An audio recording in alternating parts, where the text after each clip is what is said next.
Boa noite! Começa agora o Jornal da Fórum, nesta segunda-feira, 29 de junho de 2020. Eu sou Drida Lorenzo. Eu sou Renato Rovai, que tal? E hoje a gente tem os comentaristas na primeira parte, João Sixu, depois a gente tem Sérgio Amadeu, Rodrigo Salazone e Nilce Aravecchia aqui no Jornal da Fórum, comentando as principais notícias do dia.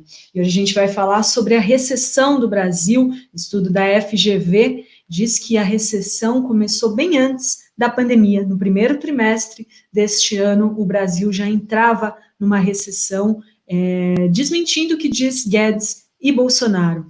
A gente também vai falar sobre o pedido do FMI de 4 milhões de dólares para ajudar o setor financeiro. Tem aí o cancelamento da posse do novo ministro da Educação, o Docatelli, depois de várias denúncias aí que envolvem plágio de dissertação, doutorado falso, pós-doc falso. A gente vai comentar aqui hoje. Também tem outras notícias aí sobre os entregadores de aplicativos que vão fazer uma greve aí, uma paralisação no dia 1º de julho, entre outras notícias que você acompanha agora aqui no Jornal da Fórum.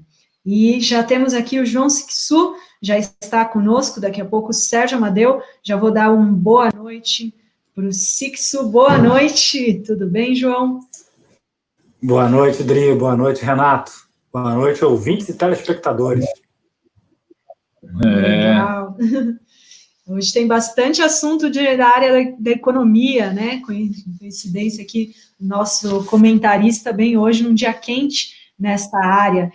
Não sei se você tem algum destaque também hoje do dia que você queira trazer aqui. Olha, eu teria só um comentário que não seria exatamente sobre economia, mas correlacionado, que seria sobre o ministro, ou futuro ministro da Educação. Eu tinha um amigo bastante querido, chamado Teotônio dos Santos, muito conhecido, e o Teotônio dizia o seguinte: olha, ninguém é obrigado a ter doutorado. Não ter doutorado não é nenhuma vergonha, não é uma obrigação. Agora, é uma vergonha ter tentado ser doutor, se submeter a uma banca e não ser aprovado. Isso sim é uma vergonha. E parece que esse foi o caso. Então, isso me causa bastante estranheza, porque, normalmente, o que acontece é o seguinte: é uma situação que eu diria que é comum, mas não deveria acontecer, são que as pessoas fazem os créditos do doutorado, mas não conseguem apresentar uma tese. Mas, nesse caso, pelos relatos que eu li, a tese foi apresentada, foi submetida a uma banca e foi reprovada por 5 examinadores. Isso, de fato, é uma vergonha para um economista. Neste caso, esse ministro ele tem graduação em economia. Qual o nome do seu amigo, João? Teotônio dos Santos. Teotônio dos Santos foi um professor titular. Teotônio dos Santos. Teotônio dos Santos. Teotônio dos Santos é um professor muito conhecido, professor titular na UF. Bom, reconhecido internacionalmente. Então ele dizia isso, que a vergonha é tentar ser doutor e não conseguir. Dialogando com o Teotônio dos Santos, eu diria o seguinte: o pior não é fazer o mestrado e ser aprovado. O pior é fazer o mestrado, ser aprovado e acusado de plágio. Esse nosso ministro... Você sabe, tem 10% do... Você sabe, Rovai, que essa situação de plágio hoje em dia é de muito fácil identificação. Existem alguns sites que fazem essa detecção. Então, basta você pegar qualquer livro, dissertação que está em formato eletrônico e submete a esse site, ele indica quantos por cento que foi copiado, qual é a fonte. Então, hoje em dia, é muito arriscado alguém tentar driblar bancas fazendo plágio. É preciso ter pouca inteligência para fazer o plágio hoje em dia. Pois é. Professor da UFABC, Universidade Federal do ABC, sociólogo Sérgio Amadeu, já está aqui conosco também. Bem-vindo, Sérgio, boa noite. Boa noite. Boa noite, Renato, Dri. Boa noite, João. Boa noite. Serginho Amadeu, lá na sua biblioteca da Universidade Casa. É isso aí. É a biblioteca sala, né, Serginho? É que não dá para eu mostrar, porque se eu virar o meu computador, você vai ver uma coleção de cachaça. De um lado as cachaças, dos outros livros. É aquilo. Mas é cenário ou é verdadeiro? É verdadeiro. Verdade. E é na sala, Muito legal. Mas olha só, Sérgio, a gente estava falando aqui do Capelli, o novo ou não novo, né? Agora, da posse, ministro da Educação, que teve aí a acusação de plágio no mestrado, o doutorado, a tese não foi aprovada, e ele dizia, hoje a Universidade da Alemanha desmentiu o pós-doc. Como que você vê isso? Você que é professor numa universidade? Olha, eu acho que, primeiro, eu queria fazer um comentário de ordem geral. Eu acho que para ser ministro do governo Bolsonaro tem que ter essas qualidades aí de ter um passado duvidoso, porque não é possível. Vocês devem ter acompanhado que o Sérgio Moro foi pego com um plágio agora, né? Entre vários, né? E ele também disse que... mas isso foi a minha aluna. Ele acusou a aluna em vez de assumir a irresponsabilidade. E esse ex-futuro ministro, me parece, porque ele não vai ser consolidado, porque foi suspensa o ato de posse dele, é o que estão dizendo, mostra mais a situação desse governo, né? Um governo completamente aloprado, porque ele tenta inventar nomes, vocês viram, né? Ele tenta inventar situações, é um governo baseado na desinformação e naquilo que a população chama de fake news, né? E outra, esse candidato a ministro, ele não pode assumir, ele está desmoralizado agora, né? Como é que alguém põe no currículo algo como... Vocês devem se lembrar do Vélez, o primeiro-ministro, né, da Educação. Ele tinha artigos de blog porque quando falaram, é um cara que tem um currículo extenso, eu entrei no Lattes dele, e era uma coisa assim surreal. Era assim, vários artigos que tinham 4 linhas, 4 parágrafos, uma coisa completamente insana. Então, o que eu acho é o seguinte... Uma turbinada no meu Lattes, então, por meus os artigos da revista Fora. Não é sério, né? É um governo que enfrenta a ciência e que cada vez mais é refém dos militares e do Centrão. Me parece que esse cara aí é meio que um acordão com o Centrão. O Centrão bom, nem preciso falar também, não tem lá os grandes quadros, tem quadros grandes, na verdade, para fazer marotagem ali. Agora, acho muito difícil. Eles podem colocar pessoas piores, não sei se vocês viram, né? Cada vez mais, você pega na saúde, né? Ele está desmontando o SUS. Esse militar foi para lá para cumprir a pauta do desmonte, gente, no meio da Covid-19. Um negócio assustador o que eles estão fazendo. Então, sei lá, muito ruim. Não tem outra alternativa. Eu sei que o FHC, o Tucanato e o Centrão querem segurar o governo Bolsonaro para ele poder fazer o trabalho de desmonte, de terminar as pautas da reforma econômica que eles querem, desmonte do serviço público, desvinculação das verbas das obrigações constitucionais com educação e saúde. Eles estão para isso aí. Mas o Brasil não aguenta, nós precisamos retirar essa chapa imediatamente. Não dá mais. Você concorda, João Sixu? Tem que ir para o impeachment ou tem que negociar? Situação um pouco difícil essa. Eu acho melhor nós voltarmos a 2018 e refazermos o calendário, né? Com a vitória do outro candidato, o candidato que foi a ele imposta uma derrota, imposta no sentido não político, mas imposta por outros caminhos, outros mecanismos. Então, eu preferia que nós refizéssemos a nossa história. Aliás, eu preferia que refizesse a história desde 2014, né? Que nós não tivéssemos tido impeachment, golpe, que a democracia brasileira tivesse seguido em paz, diria, com suas eleições, suas atividades políticas, com trocas necessárias ou não no governo, mas que seguíssemos a normalidade. Mas essa quebra de normalidade ela é quebrada para patamares cada vez mais, diria, deprimentes para a sociedade brasileira. Ô, João, deixa eu normalidade.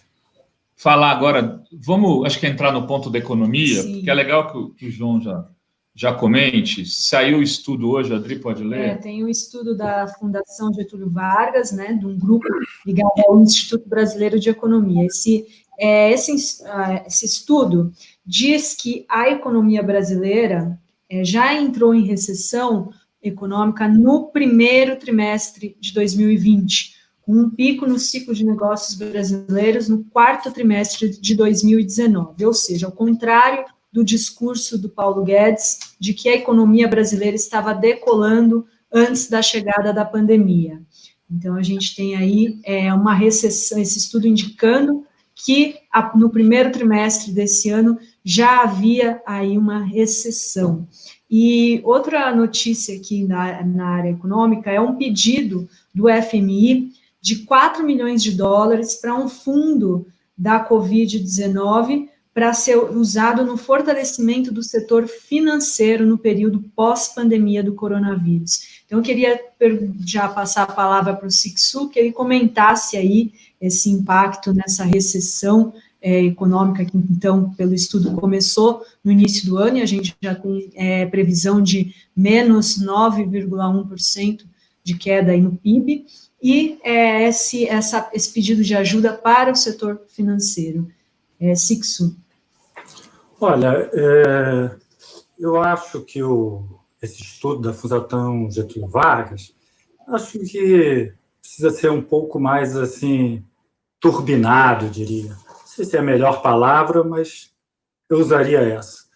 Porque eu penso que a economia brasileira estava numa situação muito difícil e não se chamava só de recessão, diria que nós podemos chamar de depressão. A economia brasileira estava em depressão antes da pandemia.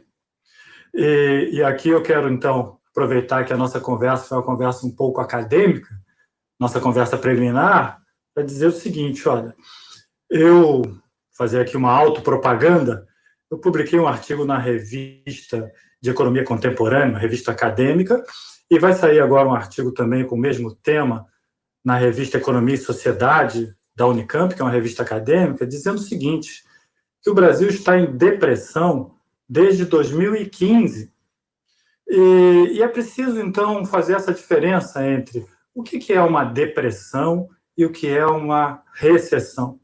Uma recessão é algo mensurável, algo que se mede. Uma recessão é uma contração do PIB, é um número. A depressão é uma situação qualitativa. Tem indicadores quantitativos, mas ela é basicamente uma situação de análise qualitativa. De 2015 para cá, a situação brasileira é essa, é de depressão. O que é isso? É uma situação onde a economia sofre um choque muito forte, tem desemprego, esse desemprego é prolongado, mas tem uma variável ali que fica paralisada mesmo, eu diria quase morta, que é a variável investimento. E o que acontece de 2015 aos dias de hoje, ou seja, já temos 5 anos com o investimento da economia parado. E quando o investimento da economia está parado, a economia está em depressão. Isso não é simplesmente uma recessão. fazer uma comparação rápida com um ser humano, um indivíduo. Quando o indivíduo está com resfriado, você diz para ele, olha, tome bastante líquido, se alimente bem, descanse, que você vai se recuperar. Então, a economia é como se fosse o ser humano neste caso. Quando uma economia sofre simplesmente uma recessão, ele se recupera por si só. Agora, quando você tem um problema cardíaco, não adianta dizer para o indivíduo, olha, descansa, bebe um pouco de líquido, se alimenta bem que você vai se recuperar. Não, esse caso é um caso semelhante à depressão ou associado à ideia de depressão econômica. É necessária uma intervenção do Estado para retirar a economia da depressão. Assim, quando o indivíduo está com problema cardíaco, não diga para ele descansar que ele vai por si só se recuperar. Ele vai precisar de uma intervenção externa. Então, esse é o caso do Brasil. O caso do Brasil é um caso de depressão econômica. E nós caímos, então, neste fundo do poço em 2015, mas já vínhamos caindo antes, né? Não é uma explicação só do que aconteceu no ano de 2015. De 2011, 2012, a economia já vinha muito fraca, 2014 estava muito fraca mesmo, e o tratamento que se deu àquela economia que estava fraca em 2014 foi dar um choque bastante negativo em 2015. Então, eu diria que a situação era a seguinte, caímos no fundo de um poço, e o que aconteceu agora em 2020 foi que nós percebemos que o fundo do poço tem uma tampa, tem um alçapão. Então, foi aberto, então nós caímos de novo. Então, nós já estávamos numa depressão e agora estamos numa depressão mais profunda. E, para resumir, eu diria o seguinte, o que é depressão? É aquela situação onde a economia fica patinando no fundo de um poço e dali não sairá se não houver uma forte intervenção estatal no sentido de recuperar o investimento. E a melhor forma de recuperar o investimento é se fazer obras públicas, principalmente em infraestrutura. É assim que o indivíduo que está com problema cardíaco se recupera, com uma intervenção clínica forte, e uma economia também se recupera. Então, nossa economia não vai sair dessa depressão sem uma intervenção estatal dessa magnitude. Sérgio Amadeu, que você... Eu sei que tua especialidade na economia, mas você é curioso nesse assunto. Então, pode falar dele com tranquilidade, como eu. Olha, de economia, de futebol, todo mundo é capaz de dar uma opinião balizada. Na verdade, João, eu não sou acadêmico de economia, eu tenho conhecimento de economia. Antes de fazer mestrado, eu fiz especialização, dei aula de macroeconomia para jornalismo durante muito tempo. Eu conheço alguma coisa, mas eu não estudo economia há muito tempo, né? Mas a sua colocação me parece bastante consistente. Apesar que eu digo o seguinte, voltando para a questão quantitativa, que não é o que você principalmente nos colocou. Eu acabei de fazer um artigo, chama Brasil Colônia Digital, mostrando que as grandes corporações, que remetem inclusive royalties ao exterior, as grandes corporações digitais, né, de plataformas digitais, elas cresceram enormemente a sua participação na economia no mundo inteiro e no Brasil. E nos primeiros 3 meses, comparados aos primeiros 3 meses do ano anterior, a economia tinha já caído 0,3%. Então, na verdade, ela vinha, mesmo do ponto de vista quantitativo, concordando com você, ela estava indo para o buraco. Então, o que o Paulo Guedes fala, né, para o início da nossa conversa aqui, ele não é procedente. Se você, inclusive, se lembrar, der uma busca no Google, vai ver que vários jornais já falavam que a economia estava ruim, tinha reduzido, patinando, e ele trabalha com desinformação. O Paulo Guedes quer dizer, não, se não fosse a pandemia, nós iríamos decolar. Não iria decolar, até porque você tinha aí isso que, fazendo uma comparação com termos de desemprego, né? Você tem aí um subinvestimento, um não investimento oculto pelo desalento, me parece, né? né? Não há condição de investimento, e, portanto, é fundamental uma ação do Estado. Né? Não adianta baixar a taxa de juros serve para segurar a economia, mas como qualquer corda não empurra nada, né?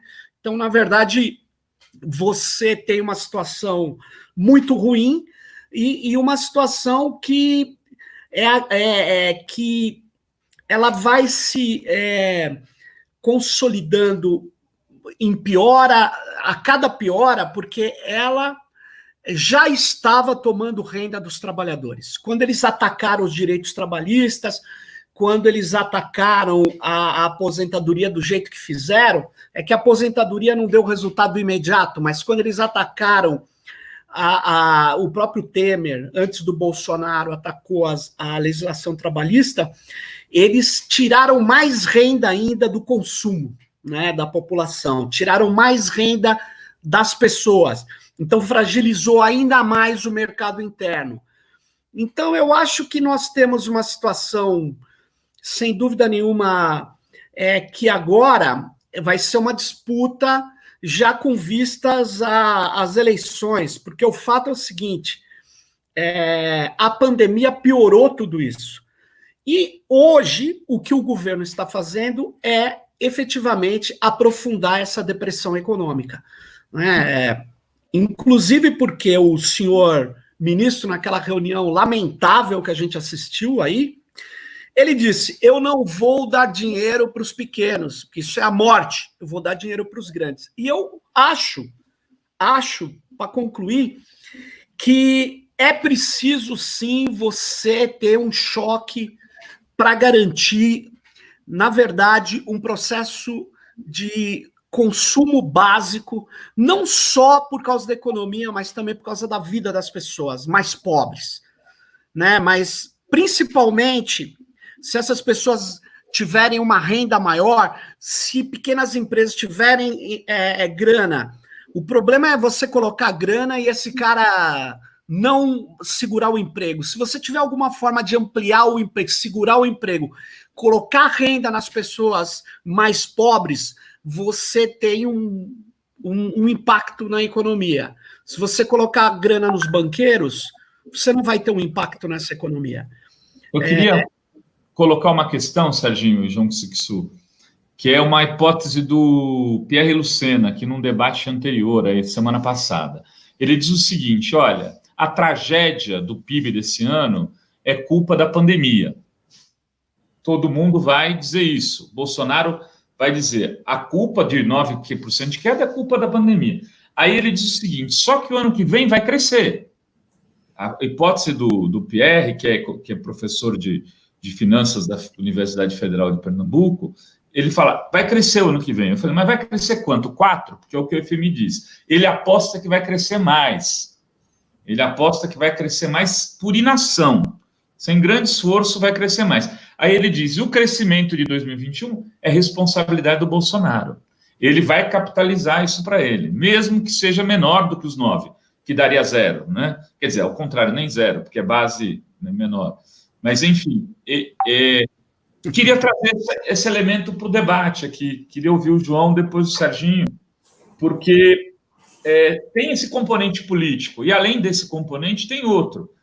Tem um estudo que está sendo feito por um setor do governo, não sei se é o Guedes, saiu no Valor, não sei se vocês viram, que eles falam de turbinar esse Renda Brasil e aumentar para um valor de 70 bilhões, que o dispêndio, o gasto no Bolsa Família é 32 bilhões, e que eles mudariam Bolsa Família, Farmácia Popular, Leco, Teco, juntariam tudo para avançar sobre a base lulista do Nordeste, sobre a base lulista das grandes metrópoles aí, com dinheiro na veia, que contradiz toda a política econômica do Guedes e toda a política econômica que o setor financeiro quer, que eles não querem renda para pobre, né? Enfim, põe essa bola, volta e a gente vai para as outras pautas. João e Serginho. Olha, eu concordo com o Sérgio Amadeu. Realmente a economia esse ano ela teria uma recessão, ou seja, a mensuração daria como resultado um resultado negativo. Mas isso reforça o que eu disse sobre uma depressão. Uma depressão não é uma situação de recessões sucessivas. Ela é uma situação de um indivíduo estar no fundo do poço e dá saltos. Então, ele vai para cima e ele cai, ele vai para cima e ele cai. Então, é isso que caracteriza, mas são pequenos saltos. Ninguém dá um salto para sair do fundo do poço. Então, eu quero destacar bem essa ideia, que o que caracteriza uma depressão não é só e tão somente quedas do produto, mas também pode haver algum tipo de crescimento. Mas o crescimento será esse crescimento que a gente viu nos últimos tempos aí, em torno de 1%. E uma queda também pequena, porque já está no fundo do poço. Aí, quando sofre o choque, realmente abre o fundo do poço, tem um alçapão e a gente cai nesse fundo mais profundo. Bom, a saída aí, conforme eu falei, tem que ser uma saída de grande porte, uma saída com uma intervenção, não uma intervenção somente em um ou dois segmentos da economia, tem que ser uma intervenção ampla. Só para dizer qual é a ideia deve ser atacar por todos os canais, principalmente pelo canal do investimento, mas a gente tem que pensar que tem que atacar também pelo canal do consumo, pela tentativa do canal das exportações, pela tentativa de estimular o investimento privado. Eu penso o seguinte, que essa saída de dar recursos para aqueles segmentos mais pobres da sociedade, eu acho extraordinário do ponto de vista social, acho que tem um impacto positivo do ponto de vista econômico também, porque nós temos que entender o seguinte, quando nós transferimos renda para os pobres gastam tudo o que recebem. Quando nós transferimos renda para os ricos poupam toda essa renda que receberam.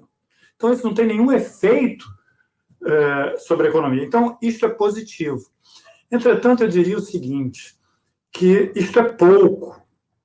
E, Rovai, eu diria que para nós refletirmos, isso não contraria completamente toda a política do Paulo Guedes, porque são valores reduzidos. O Bolsa Família e todo qualquer programa social assemelhado tem um valor muito pequeno. Isso não contraria, isso inclusive complementa a política do Paulo Guedes. O que contrariaria a política do Paulo Guedes seria um amplo programa de investimentos públicos e geração de emprego. Isso realmente, e transferência de recursos para a educação fazer investimento, para a saúde fazer investimento, e para diversos segmentos, para a segurança pública, para a cultura, para cada ministério fazer o seu investimento. Então, isso realmente contrariaria. E o último ponto que eu levantaria aqui é o seguinte, esse ano nós vamos ter uma recessão. Mas quando nós temos uma recessão, eu não gosto de fazer previsões nunca, muito mais nessa situação de grande incerteza. Eu não posso garantir que ano que vem não vamos ter recessão novamente. Não existe essa lógica em economia que esse ano nós temos uma recessão, então, portanto, ano que vem nós vamos ter crescimento. Em 2015, nós tivemos uma recessão. O que aconteceu em 2016? Tivemos outra recessão de magnitude bastante próxima. Então, ano que vem, eu não sei o que vai acontecer. A gente tem que ver o que vai acontecer com a política econômica do governo, o que o governo vai propor. Eu digo que se o governo continuar com a mesma política econômica, de corte de gastos, de tentativa aloprada de equilibrar o orçamento, ano que vem vamos ter outra recessão, ou podemos ter outra recessão. Não está assegurado que ano que vem nós vamos ter crescimento, porque esse ano tivemos recessão. E essas projeções também, eu diria assim que eu tenho muito cuidado com elas em termos numéricos. Eu vejo muita gente fazendo previsão aí de 5,34, 3,28. Quanto mais casas decimais, a projeção fica mais tida como científica. Eu diria que nós temos que ter mais cuidado com esses números. O IBGE, quando vai medir o PIB, que ele mede lá 1,2, já é uma enorme dificuldade, ele tem que revisar. Imagina fazer uma projeção de 9,4, 5,32. Eu diria que Nós temos que esperar o desenrolar dos acontecimentos para fazer alguma previsão qualitativa para o ano que vem. Eu acho que a recessão esse ano vai ser de 10,413. Mas eu posso dizer, eu estou desconfiado que vai ser um pouco maior do que a do FMI. Então, estou arriscando, pelas contas que eu fiz aqui, 10,413. Mas vamos esperar. Serginho Amadeu. Veja bem, eu concordo com o João e queria dizer que eu também concordo com o Ulisses Guimarães. O Ulisses Guimarães, quando falaram para ele lá, mas aí, num daqueles momentos ruins do Brasil, a economia vai crescer, ele vai falar, vai crescer como rabo de cavalo, para baixo. E é isso que vai acontecer, porque Dri e Rovai, sabe o que eu acho? Nós estamos vendo um empobrecimento muito grande da população. Esse país vai explodir. Esse isolamento social reduzindo muito e as pessoas podendo circular, sabe o que vai acontecer? Vai ter muita manifestação, porque as pessoas empobreceram muito. E o governo, eu concordo com o João, fazendo esses cortes, nada garante que nós vamos ter uma recuperação. Eles são muito incompetentes, além disso. Eles são, na verdade, eles estão querendo, junto com o Rodrigo Maia, não sei se vocês se recordam, o Rodrigo Maia falou insistentemente para cortar o salário dos servidores públicos, para dar 600 reais. Então, ele corta uma massa de recursos que não pode cortar, porque afeta efetivamente a economia, afeta o consumo. Ele corta essa massa de recursos e dá muito menos, devolve como essas medidas emergenciais, essa esmola que ele dá, porque ele não tem um plano consistente, como é a renda básica de cidadania com o nível necessário. Eu acho que as forças de esquerda deveriam pensar melhor a renda básica de cidadania, levar mais a sério essa questão.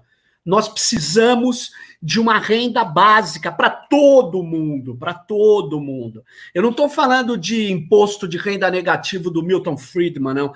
Eu estou falando de renda básica de cidadania. Outra coisa, nós precisamos de um investimento em saúde pública. Nós precisamos de um investimento no SUS. E o milico que está indo lá, ele está destruindo o SUS. Essa que é a questão. E ele está destruindo o SUS para alimentar a medicina de grupos, convênios médicos, seguro-saúde. Né? Então, o ano que vem vai ser um ano muito difícil e por isso que o Centrão, o Tucanato e o Rodrigo Maia estão tentando ver medidas de cortes, medidas do sonho neoliberal. Você tem que ver que nós estamos num neoliberalismo completamente insano. As medidas neoliberais, elas geram uma situação nefasta em todos os países, mas a doutrina é muito forte. Então, eles estão, na verdade, avançando nisso. É óbvio que eu poderia falar, como o João falou, precisa de uma carga de investimento pesada. Por exemplo, nós, no meu modo de ver, se o Brasil quer se preparar para o mundo que nós vivemos hoje, nós temos que ter aposta em serviços e na digitalização, aposta em tecnologia de informação, nós temos que ter uma aposta na interiorização competitiva do que essas plataformas, nós temos que deixar o recurso aqui dentro, e isso precisa de muita grana para fazer. E esse governo está fazendo exatamente o contrário. Ele acabou de assinar um acordo com a Cisco para entregar o desenvolvimento de inteligência artificial para a Cisco. Quer dizer, é um negócio insano, onde até todos os países estão tentando desenvolver suas infraestruturas de inteligência artificial, nós estamos entregando. E as universidades estão aplaudindo, estão entregando seus dados. Então, o ano que vem, isso vai ter reflexo. E qual que é o reflexo? O reflexo, eu concordo com o João, não sei se vai ter um mega crescimento, mas vai ter explosão social, vai ter empobrecimento em massa, e eu acho que nós precisamos tirar esse governo. Não tem condição. Não tem condição. O sonho neoliberal é fazer as medidas acusando o Bolsonaro, livrando o democrata e o tucanato. Não dá, não dá. Nós vamos ter que ir para cima.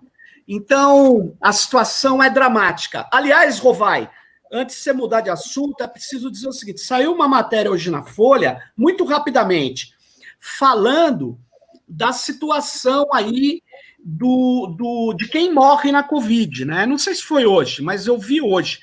Quem está morrendo com a Covid são os mais pobres. Essa é a questão. Então, 60% a mais é dos mais pobres. E nos bairros, eu estava vendo aqui, nos bairros com renda superior a 19 mil, nas vilas aqui, 19 mil de renda mensal, tem 1% de mortes. Aí você vai nos bairros de renda inferior a 3 mil, você tem 66% das vítimas. Se você abrir mais esse dado, você vai ver que 50% desses 66% é na área de muita pobreza. Por quê? Porque o que o prefeito está fazendo, Tucano, e o governador Tucano, é a política ioiô. Abre shopping, vai abrir restaurante, gente. Ele vai abrir que não dá para ficar com máscara. As gotículas vão contaminar. Quer dizer, o cara é debilóide. Ele tem nome, esse cara. Ele está desativando, Rovai, o hospital aqui do Pacaembu de campanha, enquanto falta hospital na Zona Leste e na Zona Sul. As pessoas estão morrendo no estacionamento. Então, dá licença, isso é... Será que é sanitarista que está fazendo essa política? Não, não é. É Tucano, é cara neoliberal, entendeu? É cara que quer que o povo se dane, desde que o negócio dele vá bem. Então, eu queria... Depois a gente volta a isso. Muito bom, Muito bom. Tem aqui alguns comentários, vou ler aqui. O Leonardo Reis diz: com o colapso sanitário, fronteiras se fechando ao Brasil, fuga de capitais e arroxo salarial, qual a previsão de saída econômica em curto prazo? Tem também aqui o comentário do Cláudio Cunha: eleições são um detalhe, e do jeito que vai, a esquerda vai levar uma paulada nas municipais e o Bolsonaro vai ganhar. A esquerda, 20 anos para se recuperar. Queria depois perguntar aqui o que vocês acham também. Frente ampla, frente progressista, né, Rovai? Então, é um assunto que sempre acaba vindo aqui. Tem vários outros comentários. Conceição, querida, Maria Fron, um beijo, diz: a Lava Jato parou a economia em 2014. E queria trazer aqui mais um ponto para a nossa pauta sobre o auxílio emergencial, que hoje o Bolsonaro publicou um vídeo onde ele mostra uma família de Itinga, no Minas Gerais, agradecendo o governo Bolsonaro pelo auxílio emergencial. A gente sabe que o governo defende um auxílio de R$200 e está defendendo já encerrar no próximo trimestre. E então, queria também ouvir a opinião de vocês sobre esse auxílio, como que vocês veem a comunicação agora, ele levando o governo levando os frutos. Né?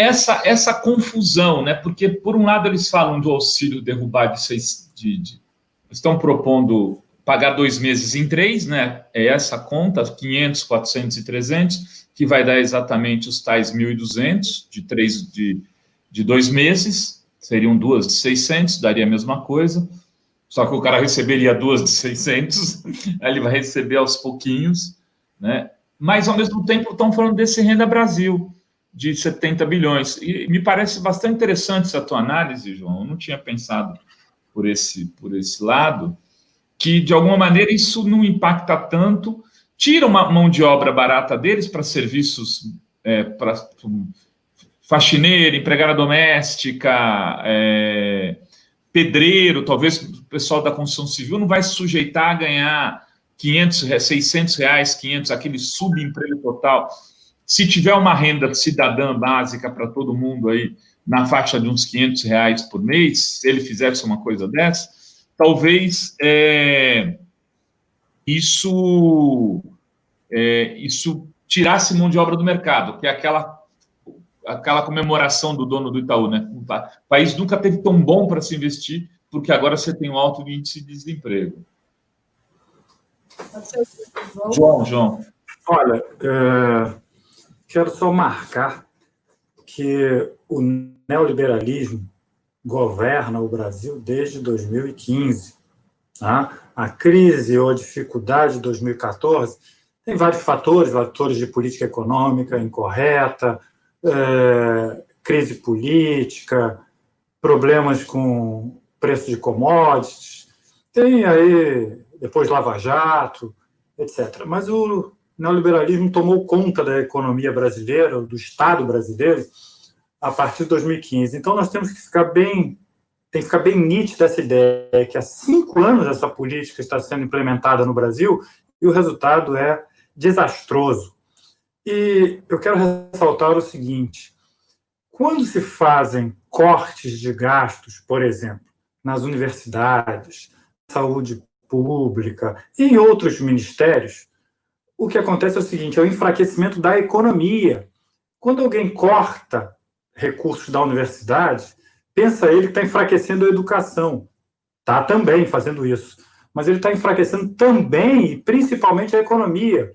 Porque isso significa dizer o seguinte, que a universidade vai deixar de contratar, por exemplo, a empresa de limpeza, e a empresa de limpeza na universidade vai demitir seus funcionários vão deixar de consumir, e por aí vai um multiplicador negativo para dentro da economia. E essa é a política neoliberal. A política neoliberal é de dar uma renda, transferir algum tipo de renda para os mais pobres, que é barato, e cortar nas universidades, no ensino público, na saúde pública, em outros ministérios, que é mais caro. Então, a contabilidade política do neoliberalismo é esse. Eu diria o seguinte, que eu estou muito preocupado com esses programas que o governo está anunciando de renda básica, Renda Brasil, tão nebulosos, e a gente não entende muito bem qual vai ser o programa. Eu acho que eles mesmos ainda não definiram qual é o programa, mas muito me assustou a proposta que o Paulo Guedes fez naquela reunião ministerial de abril, que foi gravada. Ele propôs lá, não sei se vocês estão lembrados, mas ele propôs frentes de trabalho, que era aquela coisa que existia lá na época da ditadura militar, de exploração dos trabalhadores, sem nenhum direito. E pode ser que os programas agora sejam esses. Ele falou, inclusive, no valor, R$200 por mês para trabalhadores construírem prédios, fazerem estradas, trabalhar na construção civil e ganhar R$200 por mês. Isso é um programa muito barato para eles, é um programa que talvez dê algum sucesso político, agora é um programa assim, que mostra a mais evidente exploração do trabalhador brasileiro. Trabalhar por R$200 por mês na construção civil sem nenhum direito, como acontecia nas frentes de trabalho durante a época da ditadura no Nordeste. Pegando aí a sua fala, e era para jovens, né, para serviço militar, que ele ainda falava, coloca o cara para ficar ali, cantar o hino nacional, bater continência e construir não sei o quê. Ou seja, eram programas para a juventude, né, e militarizados. Quer dizer, é a coisa mais brutal ainda. Eu acho isso barato do ponto de vista econômico, acho isso caríssimo do ponto de vista social para os trabalhadores e para a juventude brasileira. Isso dará pouca solução econômica, porque é necessário estimular o investimento, mas R$200 por mês não estimula consumo e investimento. O consumo no Brasil depende dos salários dos funcionários públicos, depende dos salários da classe média e depende da previdência social. É aí que está o consumo. Se queremos turbinar o consumo, temos que voltar lá à época do período Lula, do segundo mandato, que era salário mínimo, emprego, fortalecimento da classe média e fortalecimento da previdência social. Previdência social extraordinária para estimular a economia brasileira, porque ali são 27 milhões a 30 milhões de benefícios que têm um valor mínimo de um salário mínimo. Então, aí é que está a saída para a economia brasileira pelo consumo. Sérgio Amadeu.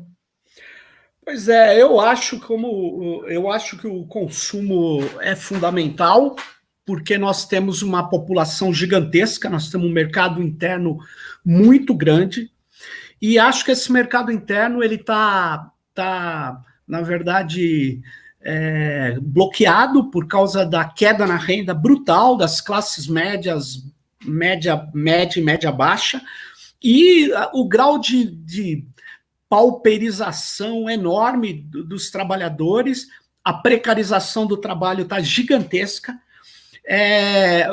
Muitos empresários que estavam resistindo recontratar trabalhadores com a nova legislação trabalhista estão fazendo isso. Então vai ter uma mega queda, efetivamente, está tendo uma mega queda no emprego, tá? Vocês estão vendo aí, no emprego formal. Por isso que eu digo, é fundamental você trabalhar com o instrumento do salário mínimo e tudo mais. Até porque impacta a Previdência, porque é importante. Mas eu queria dizer o seguinte, nós precisamos, eu volto aqui à questão, é preciso pensar, sim, uma política de renda básica. Essa renda básica, não no espírito de mequetrefe aí, de esmola, nós precisamos de uma renda básica que seja encarado como um elemento fundamental para fazer os níveis de consumo aumentar, e aí sim, você tem a cadeia toda da economia girando. É óbvio que uma renda básica com esse governo não vai ser possível, mas a luta política por ela, a luta pela distribuição de renda tem que voltar a ocupar elementos cruciais aí da esquerda e que tinha desaparecido. E eu acho que nós precisamos de uma frente hoje, mas a frente é contra o neoliberalismo. É uma frente dos povos nativos contra a queda do céu, como diria o Davi Copenhague. Nós precisamos juntar todo mundo. Mas como nós vamos juntar todo mundo? Com as políticas corretas no primeiro momento. Mas o jogo político é lá nos bastidores. Não é mais. Não é mais. Só nos bastidores. Nós precisamos fazer o jogo político de enfrentamento com políticas que as pessoas entendam e que a gente possa avançar para poder ganhar espaço político. Como dizem as lideranças da extrema-direita mundial, o líder da supremacia branca da Bélgica, ele fala assim, eu preciso ter hegemonia política e eu não quero ter maioria parlamentar. Então, é óbvio que nós precisamos ter maioria parlamentar, mas a maioria parlamentar é daqui 2 anos, nós não vamos mexer nesse Congresso. Nós precisamos, nesse período, lutar para retirar esse governo, porque eu não acredito em nenhuma política séria com esse governo. E, vou dizer mais, essas políticas que eles vão fazer são políticas que eles vão ter todo uma adequação ao espírito do coronelismo, do clientelismo. Não vai dar certo. Nem essa política vai dar certo. Por quê? Porque queria lembrar que mesmo a política de Bolsa Família do Lula foi feita pela Caixa Federal.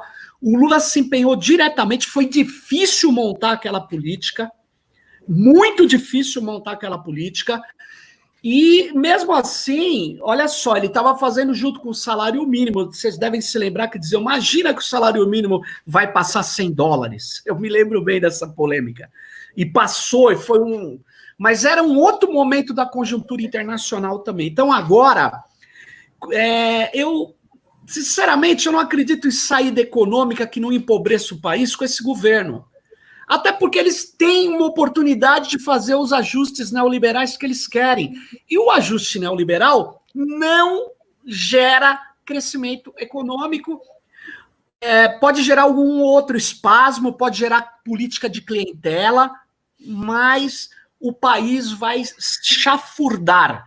E como alguém aí estava falando, nós estamos ilhados. Olha só, para aumentar as nossas exportações hoje, é preciso tirar o Bolsonaro. Ninguém vai comprar, vai ampliar o mercado do Brasil com esses malucos, com a política antiglobalista, chamando Davos de marxismo. Ninguém vai aumentar. Talvez a China. Mas o que nós temos para oferecer a mais para a China? Se a gente tem um governo errático que está fazendo acenos para Cisco, sendo que a melhor tecnologia de 5G é da Huawei. Cara, esses caras têm que sair. Não tem recuperação econômica com esse governo. Não tem. E o pior, eles estão fazendo um desajuste no setor público que eu não sei como que nós vamos fazer para recuperar. Esse que é o problema. Esse que é o problema. A eleição municipal, ela é um teste. Alguém falou aí, né? Nós vamos levar um pau. Não sei se vamos levar um pau. Não sei.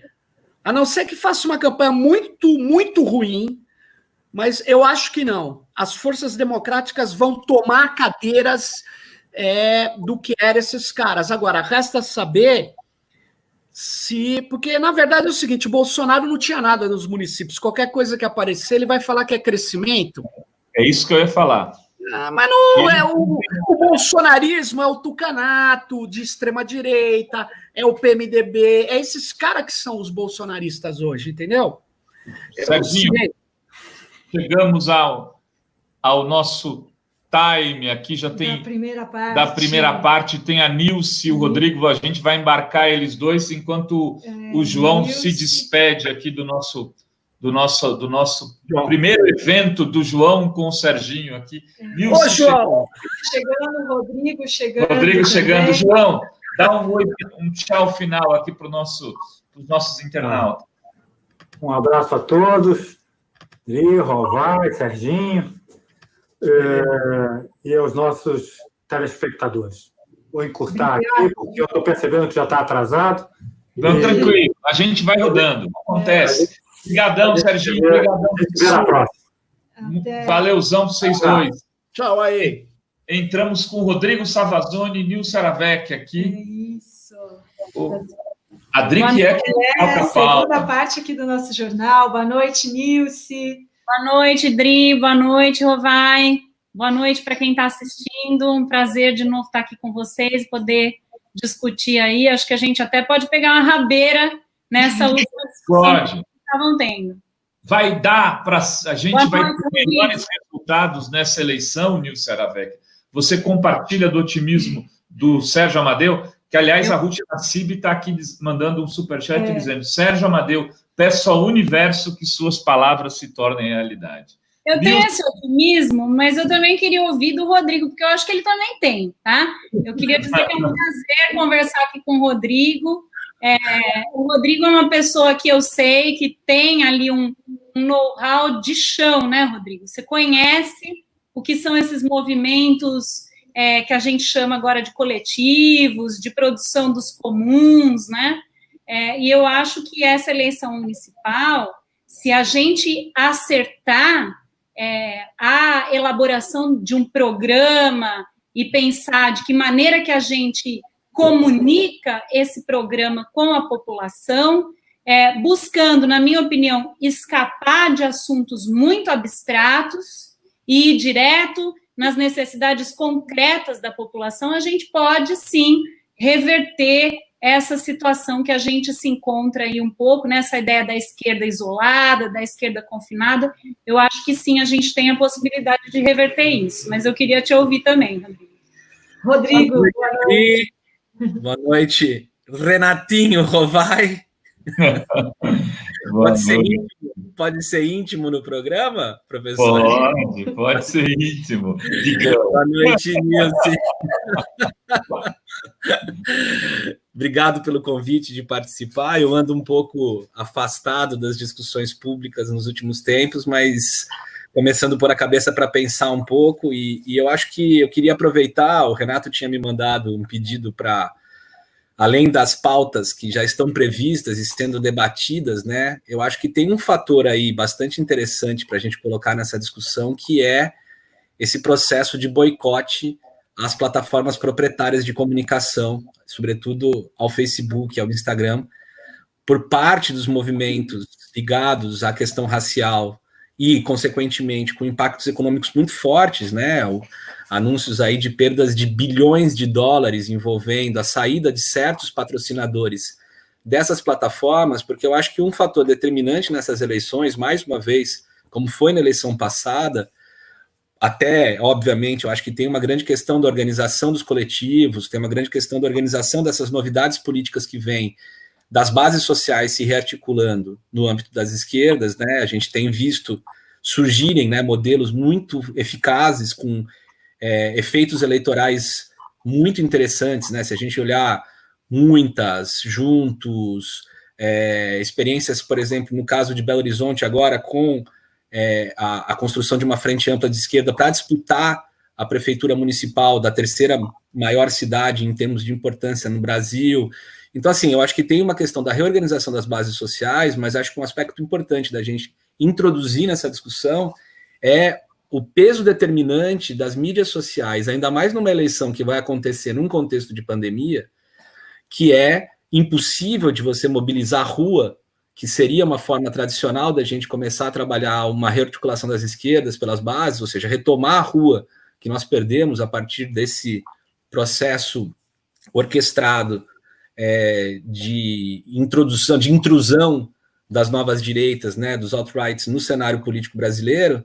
Eu acho que a gente precisaria também olhar para essa reconfiguração. A gente está à frente, aí nós estamos vivendo agora um processo que é bastante polêmico aí, né, nós estamos agora com uma CPI, né, que está chegando no próprio presidente da República, tratando especificamente do que é o envio em massa de fake news e de informações desqualificadas por meio das redes sociais, né? A gente sabe que essa foi uma estratégia determinante, se não única. Eu não sou partidário daqui, né, dos intérpretes que dizem que as redes sociais foram exclusivamente determinantes para a vitória do Bolsonaro, mas é óbvio que isso foi um fator que desestabilizou a discussão política e o próprio espaço público. Então, eu acho que essa discussão também vai ser muito atravessada nesse próximo período, para a gente entender o que vai acontecer eleitoralmente, a depender de como as instituições vão, de fato, agir em relação às plataformas e como a fiscalização sobre isso, que é uma fiscalização que hoje já ocorre por uma série de atores, e eu acho que a esquerda evoluiu muito nisso, em entender esse papel, porque nós fomos pioneiros nesse tipo de trabalho. Eu fiz a campanha do Lula de 2002 e nós tínhamos um serviço chamado Pronta Resposta pela internet, que era para responder por e-mail a mensagens falsas que se propagavam por e-mail em 2002. Quer dizer, a internet ainda tinha 1 milhão de usuários de banda larga no Brasil, mas a gente trabalhava isso pioneiramente. Se a gente lembrar, em outros momentos, eu e Renato, Dri, a gente partilhou isso em outros momentos eleitorais também, onde a gente atuou fortemente nesse ambiente e a gente estava à frente dos grupos de direita em relação ao uso das redes sociais, e eu acho que isso também é um aspecto bastante importante da gente colocar em discussão, porque quando há esse cerco social, cidadão, cívico, a essas plataformas, como tem acontecido agora, atuando naquilo que a gente sabe que no capitalismo de plataforma é o elemento central, que é a geração de receita por meio de anúncios absolutamente sem critério, a gente começa a ver a possibilidade de também interferir nessa dimensão. Então, eu queria trazer isso para o debate, porque eu acho que é um tema relevante também do noticiário agora, que traz um elemento adicional, que é uma efetiva fiscalização cidadã do comportamento dessas redes proprietárias em relação aos conteúdos que elas propagam. Muito bom. Eu queria aqui dar o meu pitaco aqui, Nilce e Rodrigo, aí depois para devolver para Nilce. Mas uma coisa que o Serginho falou, depois ele achava que dificilmente eles vão perder. Eu acho que, assim, primeiro, o bolsonarismo tem muito pouco a perder, né, do ponto de vista objetivo, nas eleições municipais. Eles não têm estruturado uma rede de vereadores, estruturado uma rede de prefeitos, porque o Bolsonaro não disputou a eleição de 2016.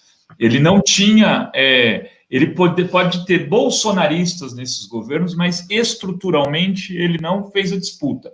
Vai ser a primeira vez que ele vai fazer a disputa. Talvez até com vários partidos diferentes, mas eu suponho aqui na minha ignorância política que eles vão escolher candidatos pelo menos nas 100, 200 cidades principais do Brasil para apoiar. E aí eles vão fazer o quê? escolher pessoas vinculadas com polícias e militares, que é o perfil da candidatura deles. É o perfil. Então, vai ter lá o tenente fulaninho de tal, o major fulano não sei da onde, e esses caras vão sair com uma base de votos, que é o que está nos mostrando na média nacional, na faixa de 30 e poucos por cento. Sendo que alguns estados, na região sul, por exemplo, isso é maior. Isso vai para cima de 40%. Na região nordeste é um pouco menor. Mas vai ter nomes, eu acho que eles vão ter uma força. Claro, quer dizer, daqui para outubro tem muito o que acontecer, a despeito de estar faltando outubro ou novembro, né? A gente ter 4, 5 meses pela frente, isso ser pouco, mas em função do que está acontecendo, pode vir a ser muito.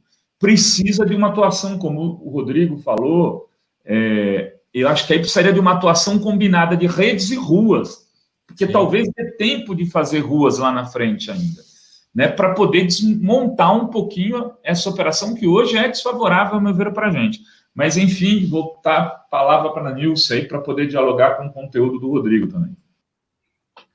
Eu acho que, de fato, a questão das redes, ela é fundamental, e me parece que nisso, não só a questão da fiscalização, que eu acho importantíssimo, como o Rodrigo colocou, mas também a gente pensar de que maneira a gente constrói as pautas e de que maneira a gente pensa na comunicação dessas pautas por meio dessas redes.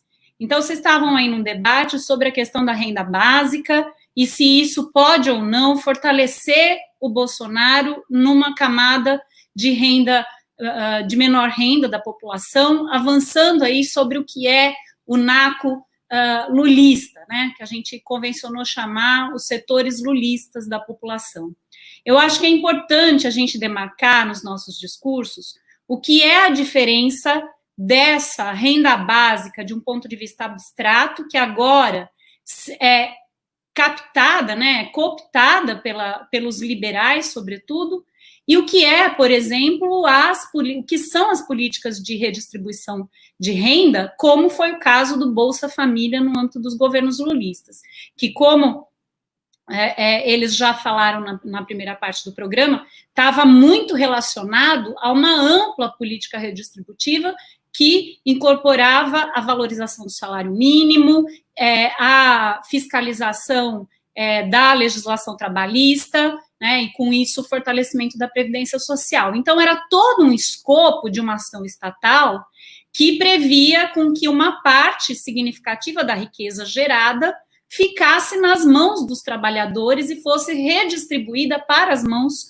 dos trabalhadores. A gente sabe que isso teve um limite, mas, ao mesmo tempo, também significou uma transformação considerável, né? Eu acho que, do ponto de vista das eleições agora, a gente precisa trazer essa discussão para o município. E essa discussão, ela tem tudo para ser feita pelas redes, né? Então, a gente precisa mobilizar as nossas redes, os nossos grupos de redes sociais, por meio de WhatsApp e essas plataformas abertas, de maneira a capilarizar e discutir o que pode ser um programa de Bolsa Família Municipal, por exemplo.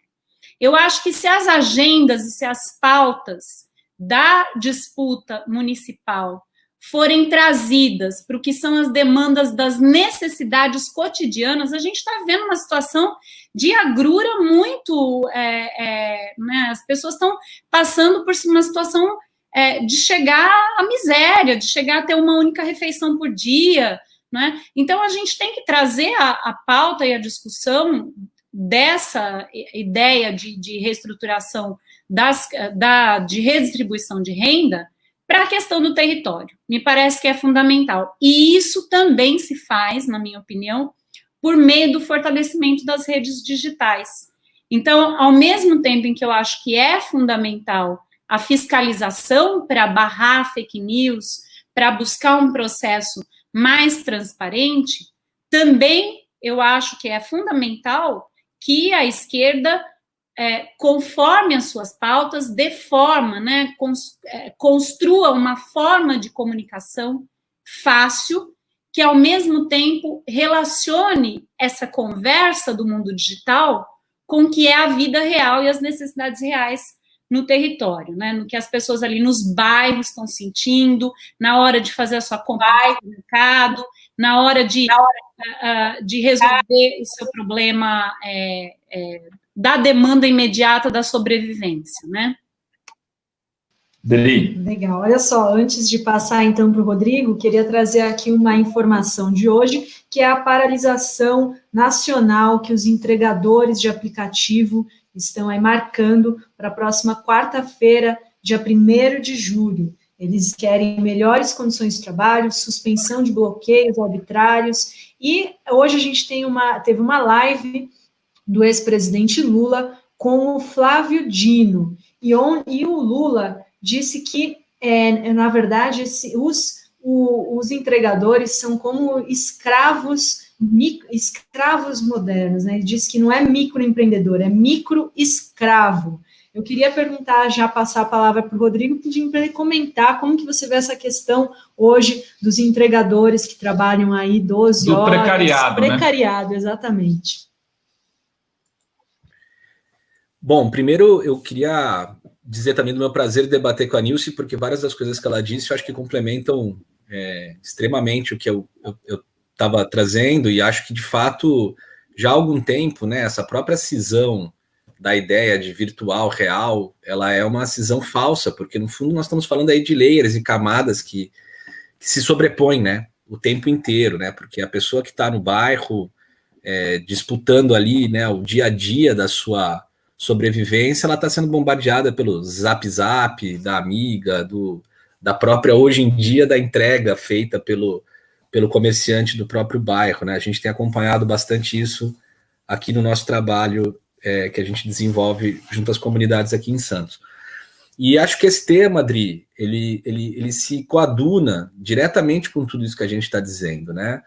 A gente estava fazendo uma análise econômica sobre os processos econômicos que ocorreram durante, né, o período do governo Lula, período de crescimento significativo e contínuo da economia brasileira, com inclusão de um certo contingente, né, na economia formal, com redistribuição de renda que aconteceu no país, mas é preciso localizar também o fato de que o Brasil continuou sendo um país extremamente desigual e que algo relevante, importante, né, nessa configuração é toda isso que o Renato trouxe, o conceito, né, que a gente pode chamar de precariado.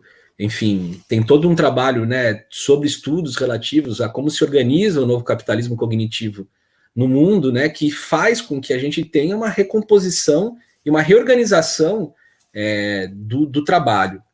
Essa economia, essa nova economia, né, que foi cantada em vários momentos como uma novidade positiva, e eu posso dizer que faço parte de um grupo que analisa com entusiasmo as possibilidades abertas pelas redes digitais, na sua possibilidade democratizadora, de geração de serviços e, obviamente, de renda. Ela também produziu uma distorção brutal que a gente está vendo agora se expressar profundamente, que é com esse que a gente, né, outro conceito importante de trazer, que é o do capitalismo de plataforma, né? Essas plataformas proprietárias que funcionam como dragas de tempo e trabalho, né, precarizando relações trabalhistas e que se colocam não como empregadoras, mas se colocam como prestadoras de serviço àqueles que fazem uso delas para receber uma renda. Então, o Uber não se entende como empregador do motorista que dirige um carro utilizando sua plataforma. Ela entende que ela está prestando um serviço a esse sujeito que tinha lá um carro que não estava sendo usado plenamente, que ele pôde pôr a serviço e com isso gerar uma renda. A gente está vendo um deslocamento em relação a isso com a reorganização ou a organização desse novo trabalhador, né, que eu não colocaria nos termos do presidente Lula. Eu acho que essa é uma questão importante, inclusive, para a gente discutir. Eu não vejo esses sujeitos, pelo contrário, como escravos, porque eles também não se veem como tal, né? Eles se veem como parte, inclusive, daqueles que, excluídos de uma economia formal, buscaram um caminho para geração de renda, dentro, inclusive, de uma impossibilidade de geração de empregos formais no país. A gente sabe que o Brasil gerou muitos empregos durante dos governos do PT, mas ao mesmo tempo isso não deu conta do conjunto da população.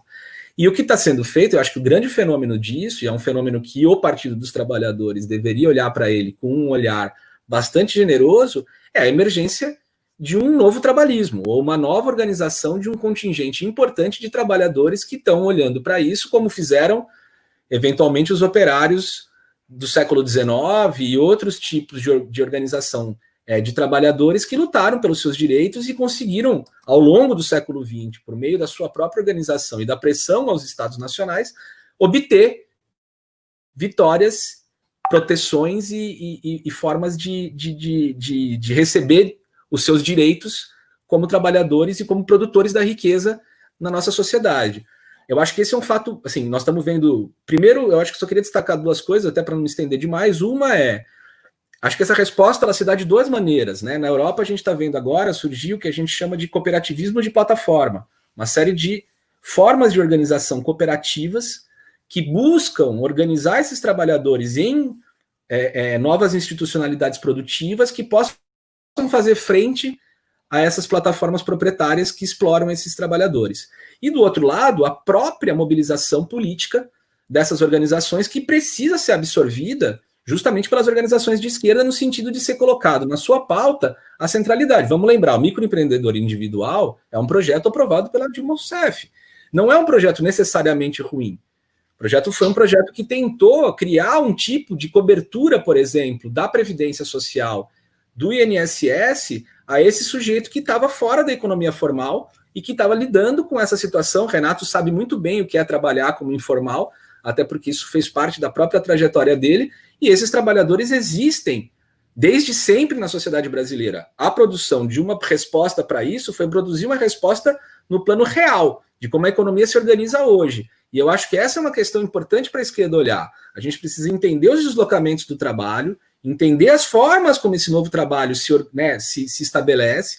Esse sujeito, por exemplo, hoje, se você chegar para o brother que está lá fazendo um trampo de motoboy e falar, gato, você quer fazer parte de você quer ser operário numa fábrica trabalhando 8 horas por dia? Ele vai falar, não, eu quero fazer meu corre de motoboy, mas eu quero ter os direitos para poder fazer esse trampo, porque esse trampo que eu faço é importante, meu rolê é importante para essa sociedade 24/7 que existe, entendeu? Eu quero ser reconhecido, quero ser respeitado, não quero que nego chegue me xingando quando eu passar, que os caras falem para mim assim, ó, esse cara é massa porque esse cara vai entregar minha comida de noite em casa. Então a gente tem que entender qual é o discurso desse sujeito, é um novo sujeito político em ascensão. Se em vários momentos na sociedade brasileira a gente assistiu à entrada de novos atores políticos no cenário nacional, eu acho que essa mobilização marca um momento extremamente importante da entrada de um novo ator político na composição do que a gente deve trazer para dentro do debate da esquerda.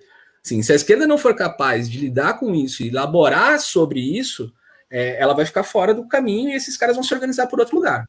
Ô, Rodrigo, antes de passar com a Nilce, eu tenho uma dúvida até se esse cara hoje ele se preocupa com a dinâmica da carteira de trabalho tradicional. Eu acho que não, Renato. Assim, eu converso com essa galera, assim, você sabe disso. O cara ele tá lidando com uma coisa porque para ele isso nunca foi uma possibilidade, sacou? Esse cara nunca teve essa chance. E que eu quero dizer isso, que você falou, não, ele quer os direitos, mas até isso é mais complicado. Eu acho que ele quer, na prática, ele quer ter o dinheiro, mais dinheiro para poder pagar o plano de saúde dele, coisas do gênero. Buscar uma classe média. Só para eu já vou te passar a bola, Nilson. Eu fico pensando nisso pelas conversas constantes que eu tenho com os Ubers. O Uber, sim, quando o Paulo Guedes fala que o Uber é empreendedor, o Uber se vê como empreendedor. É difícil a gente conseguir conversar com o Uber que não se veja assim. Mas vou passar para a Nilce. Vai lá, Nilce. Não, eu acho que vocês formulam a questão de uma maneira correta, né? E a partir da ideia de pensar em formas colaborativas de vida, né? Como é que a gente pode pensar em dinâmicas colaborativas? Por outro lado, eu acho que a gente também tem que pensar nos grandes movimentos econômicos nacionais e internacionais, né? Então, você tem também todo um processo de configuração de lutas sociais nos chamados países centrais que buscam manter determinados direitos que são aí uma conquista da chamada classe trabalhadora tradicional, desde final do 19 e, sobretudo, no pós-guerra, né? Então, vamos pensar também que não é à toa que setores da classe trabalhadora nos países centrais se movimentam para manter os seus direitos e não para perder, né? Então, eu acho que isso também é uma questão importante da gente pensar, para a gente não trabalhar. Eu acho que é super importante a gente entender qual é a visão desses sujeitos e buscar a construção a partir do que é a realidade deles.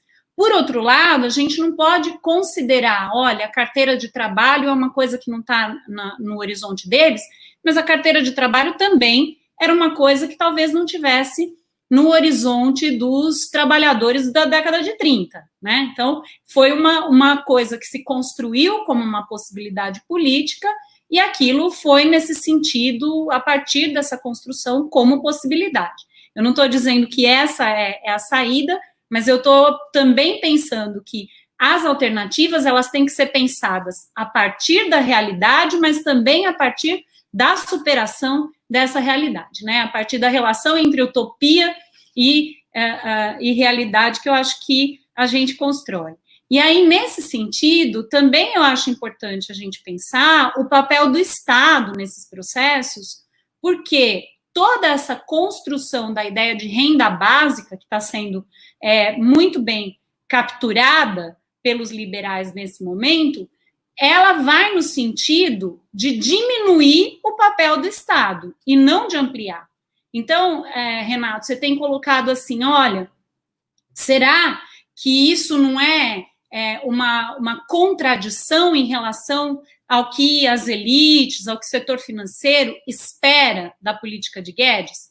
Não é, porque toda a ideia de renda básica desses liberais que estão no poder está relacionada à ideia da produção, da efetivação do que nada mais é do que um vale-miséria. É a ideia da administração da pobreza. Em função disso mesmo que você falou, de uma ideia de que eu preciso de dinheiro para ir lá e pagar o meu plano de saúde. Com isso, você vai cada vez mais esvaziando a ação do Estado na promoção de um bem-estar e transferindo toda a ação das políticas públicas para o setor privado. Então, é uma coisa que acaba sendo natural com o plano de saúde, é uma coisa que fica natural com a escola das crianças, e daqui a pouco é uma coisa que fica natural com a água, não é? Então, assim, a privatização da água, ela é a mesma parte disso. É a privatização da saúde, dos serviços básicos, até chegar numa riqueza que é social, que é dos humanos, que é da terra, né? Se a gente for pensar aí numa elaboração, o Sérgio Amadeu falava do Copenau, se for pensar no Krenak, né, a ideia de que a terra é um sujeito também, ela é uma pessoa, um agente, ela não é uma coisa, não é? Então, nesse sentido, chega no limite de privatizar, inclusive, a água. Então, a gente também precisa, ao construir alternativas com essa população e entender o que é a realidade deles, também construir possibilidades políticas, de enfrentamento político do que é a divisão dos recursos públicos. Porque senão a gente vai ter uma fatia ali de R$100, um voucher miséria, né, que é o que eles estão propagando, uma bolsa miséria, um vale miséria, para que as pessoas possam comprar esse serviço. Só que a gente sabe que esse vale miséria de R$100, ele não vai possibilitar que o sujeito, de fato, pague os serviços públicos na mesma medida que tem as pessoas com direitos consolidados, com a construção do valor do trabalho mais consolidado. Por isso que eu acho que a gente precisa pensar em todas essas variáveis para construir uma alternativa política que coloque como ampliação do Estado, no sentido de ampliação da distribuição dos recursos, né? A questão que eu me coloco e coloco para o debate é o seguinte: se as chaves que a gente pensa, essas políticas, não estão muito datadas nas décadas de 80 e por aí, entendeu? Todas as soluções que a gente traz para discutir esse novo momento, elas são ancoradas, talvez, num discurso, numa forma de pensar o mundo que está datada, e a gente não está conseguindo construir novas formas de abordagem, inclusive, para vender esses novos caminhos para a população que decide, em algum momento, que políticas serão realizadas. Porque tem, né, quem vai decidir, em algum momento, é quando você escolhe lá os representantes. Eu fico, às vezes, vendo o próprio ex-presidente Lula falar, fico vendo que a gente olha os trabalhadores ainda na linha do macacão, e isso mudou absolutamente. Nós estamos num momento completamente diferente, e existe sim, é isso que eu queria dizer, as pessoas têm essa visão de empreendedores colocadas para elas de algum jeito, precisa dialogar com isso de alguma forma, na minha opinião. Então, as pessoas se enxergam mais livres. Eu lembro de falar assim, tem aqui o Sheik dizendo, eu não me vejo desse jeito. Que bom que o Sheik não se vê, né? Mas quantas vezes a gente pegou e andou muito em São Paulo, a gente só andava de aplicativo, de noite, e quando pegava, eu ouvia, sempre tentava conversar, pô, mas você não trabalha mais que 10 horas? Trabalho de 16, mas você não acha isso ruim? Cara, mas eu faço o meu horário, eu escolho também, quando eu não quero, eu não trabalho. A gente chegou a pegar um deles que tinha passado por uma cirurgia, tinha ficado 2 meses sem trabalhar. E mesmo assim ele defendia o modelo de trabalho, porque ele conseguiu ali se virar de um jeito ou de outro, e agora ele estava... Depois era um problema de bacia, era uma coisa grave. Ele voltou a trabalhar com 16, 18 horas para poder pagar os empréstimos que ele tinha feito naquele período que ele ficou sem trabalhar. Como dialogar com isso para construir esses novos valores que são necessários, né, de bem-estar social?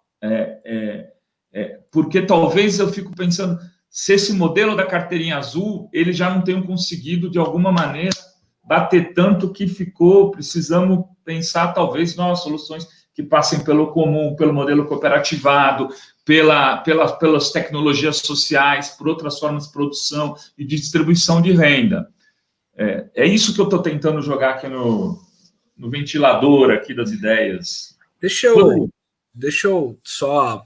Eu queria dividir a coisa, na verdade, a resposta, ou mesmo, na verdade, continuidade com a Nilce também, em 2 pontos. Assim. Primeiro, eu queria dizer o seguinte, todo o processo de ganho de consciência em relação a ser um trabalhador é um processo que a gente sabe que faz parte da construção política, de base histórica, né? Assim, as pessoas se reconhecerem como tal.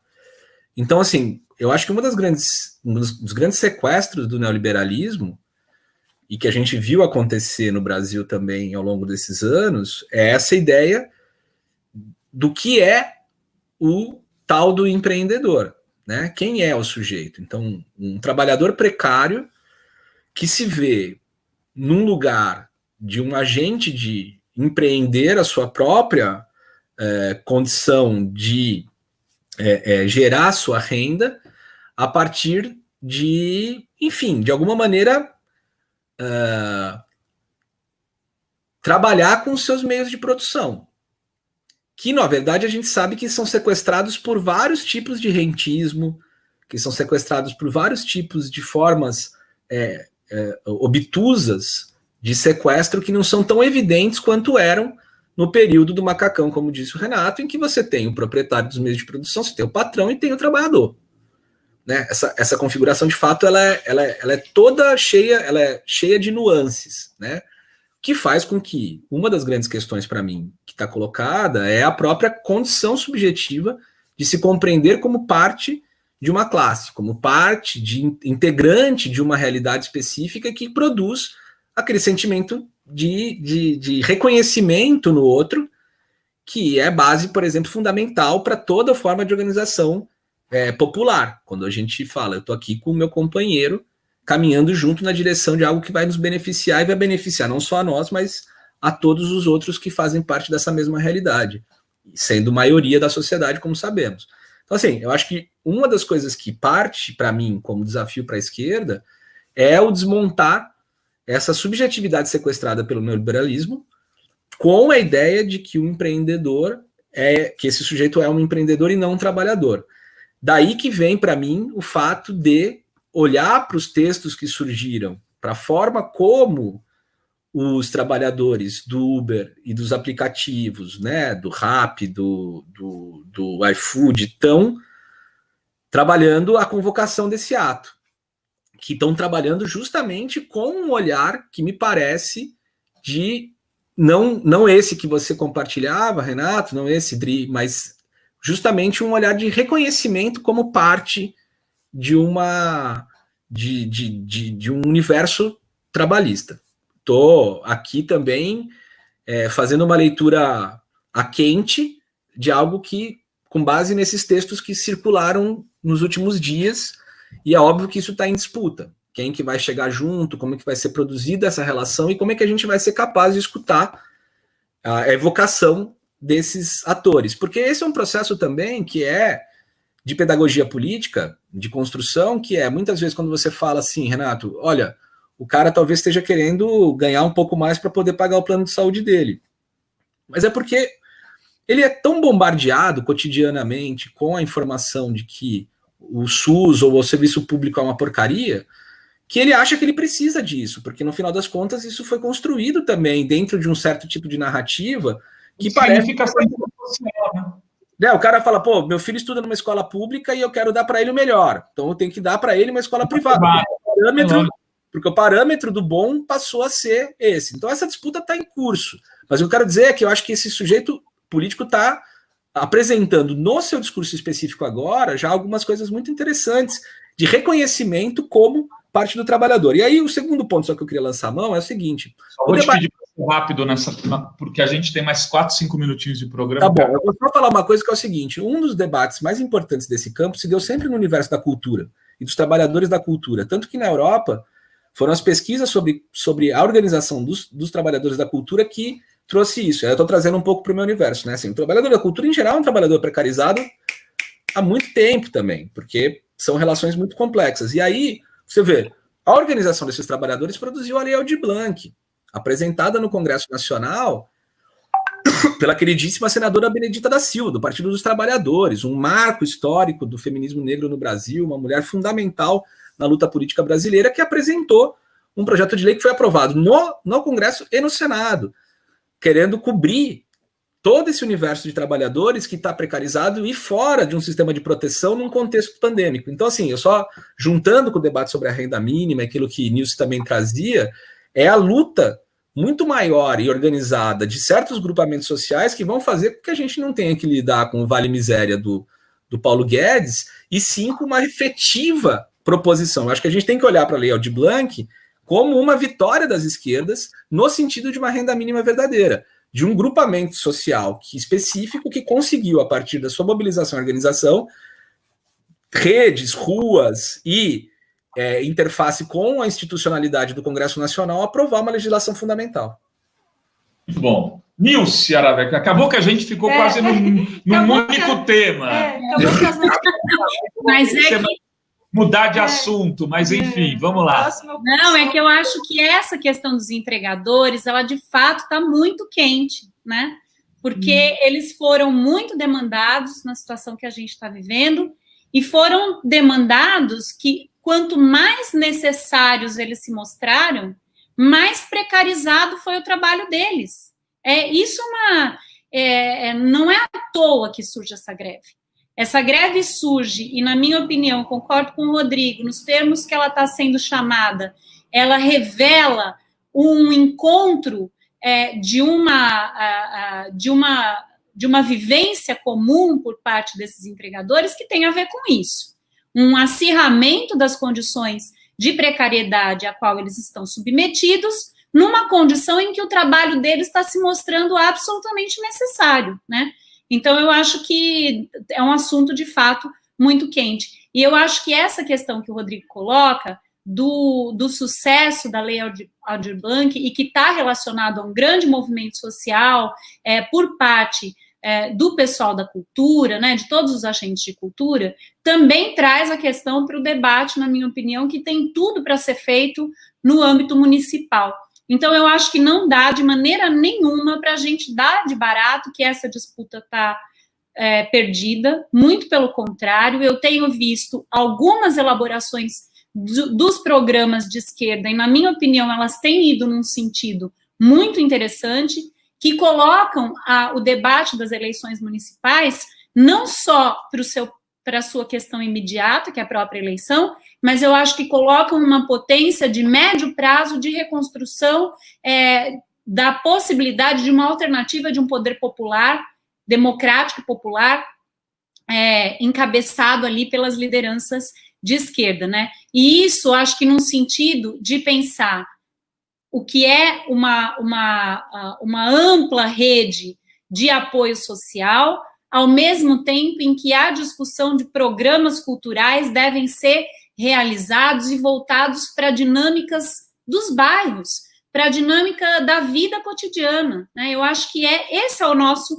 grande desafio. Como é que a gente conecta a comunicação das redes, né? Esses debates que a gente tem aqui, como é que eles se transferem para outras formas de comunicação, e como é que isso se vincula à vida cotidiana das pessoas. Então, a ideia de uma rede de proteção social e que vincule também a dinâmica econômica e a dinâmica cultural nos bairros próximo à casa das pessoas, eu acho que esse vai ser a grande pauta potente para a gente retomar o nosso diálogo com o campo popular, com o povo em geral. Muito bom. Muito bom. Hoje eu ainda tenho um debate, daqui a pouquinho, começando lá nos petroleiros, então a gente vai ter que terminar. Aliás, eu indiquei a Nilce para ser uma das debatedoras, não sei se depois eu te falo. E olha só, 21 horas. Posso fazer um convite? Claro. Fazer um convite para quinta-feira, no nosso Quebra-Cabeça Brasil. Eu e o Rodrigo Toneto vamos entrevistar a economista Laura Carvalho também para falar sobre esses assuntos todos, às 20 horas na quinta-feira. Então, eu convido aí quem está assistindo a nos acompanhar. Agora não está na agenda, aqui no canal da Fórum. 20 horas, Laura Carvalho. Aqui nesse bate-canal. E hoje, às 21 horas, daqui a pouco, Gessé Souza e Maria do Rosário, aqui no canal da Fórum também. Nilce, Rodrigo, muito obrigada, foi muito bom o debate Beijos hoje. E beijos a todas e a todos. Boa noite, um prazer. Boa noite.